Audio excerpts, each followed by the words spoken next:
Friendly competition, a desire to win, enthusiasm that knows no bounds. That's the spirit of young America.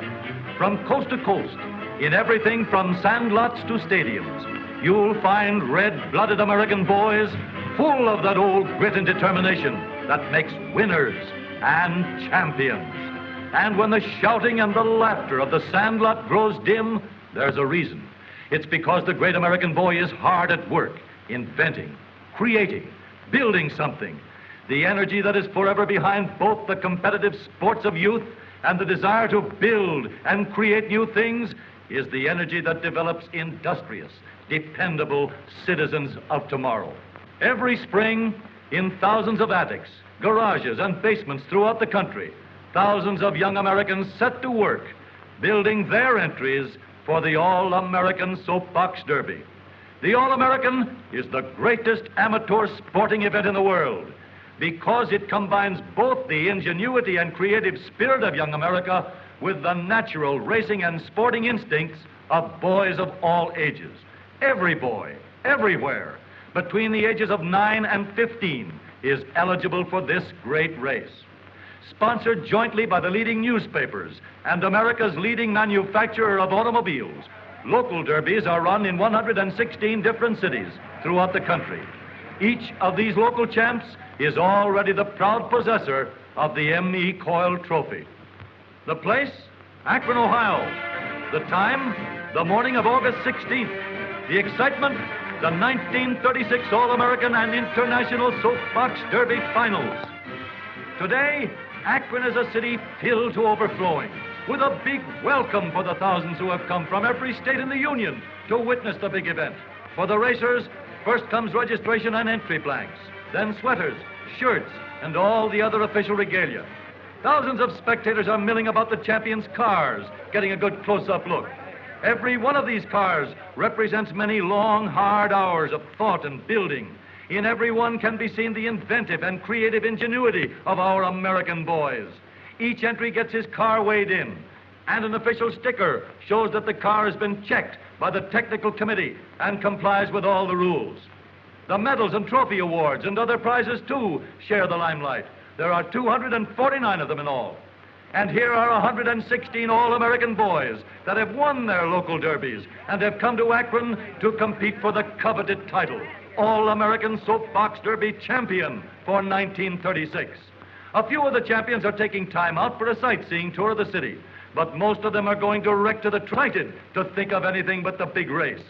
The thousands of spectators begin to fill the grandstand and line the sides of Soapbox Derby downs.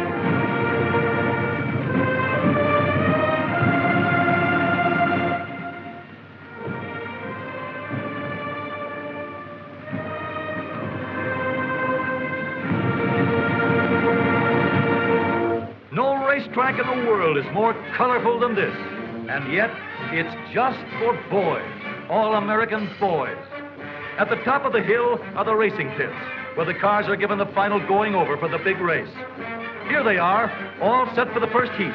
There will be 39 heats run off first, then the winners of these will be grouped and eliminated until only 5 boys are left. The technical committee stands ready on the bridge.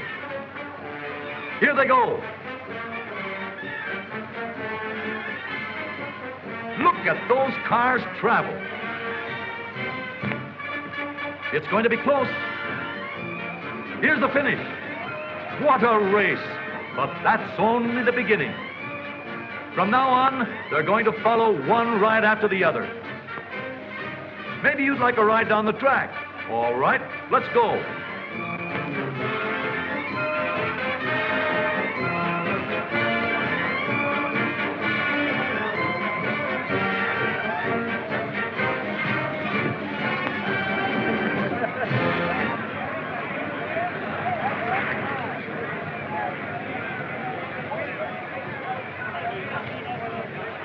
Hey, looks like we got off that one just in time. Guess we'd better stick to the sidelines.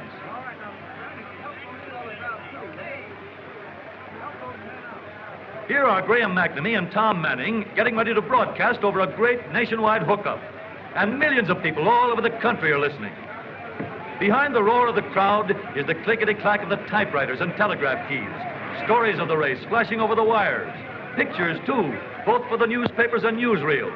Harry Hartz and Wild Bill Cummings, famous race drivers, officiate at the finish line. Here goes another heat. Look at the body English on that start. But then everything's fair, as long as he doesn't get off and push. 3 boys straining with every muscle, living in 1 minute the climax to all the hopes and ambitions of months of preparation. What a story there is behind every boy and his racer. And now the last preliminary heats are over. Only 5 boys remain to fight it out for the coveted honor of being hailed the new champion. Onto the truck they go for the trip back up the hill. Away go the first 3.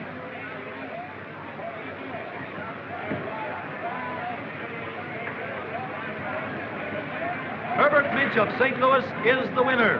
And back at the starting point, the other 2 boys get underway. Harold Hansen of White Plains, New York is the other winner. Back at the starting line, Herbert and Harold are ready for the flag. One will be the new All-American Soapbox Derby champion. There they go.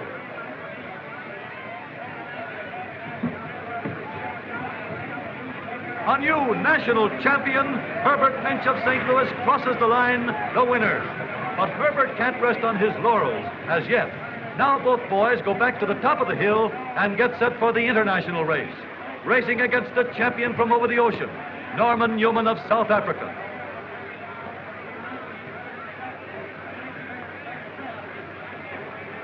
They're off.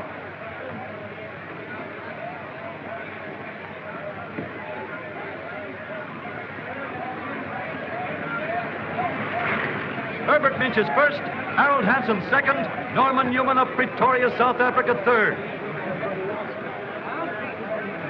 Mr. M.E. Coyle presents the first place trophy to the international champion while the other boys look on.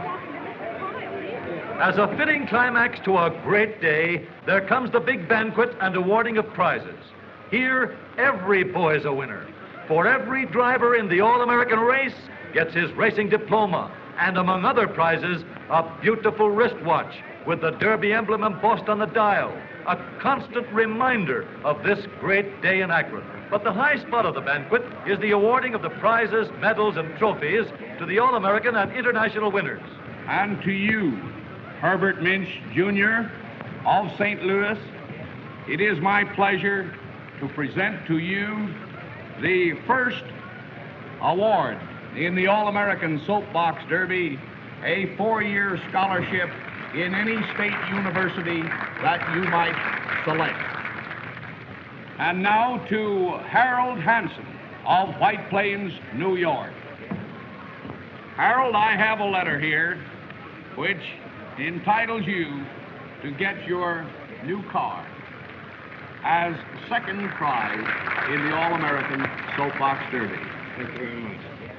Harold Hansen also receives the second place trophy for the international race. And to you, Robert Richards of Lima, Ohio, as a third award in the All-American Soapbox Derby, I hand you here a letter in which it entitles you to take, or to receive, rather, a standard coach of any color or description. John Tabor of Pittsburgh, Pennsylvania, is awarded the Charles F. Kettering Trophy for the best design car. Norman Newman from Pretoria, South Africa, who traveled over 8,000 miles for just this one race, receives the third place trophy for the international event. But even now, the other boys are working out plans for that 1937 entry. Perhaps a complete change in design, maybe more complete streamlining, or any of many other things a boy's mind can develop. It's a problem, all right, but all American boys, these boys of ours, are just the boys to solve it. The American boy will be hard at work from now until the starting gun is fired in 37. And he'll be in there fighting for all he's worth, fighting with that same old spirit that is building the Americans of tomorrow.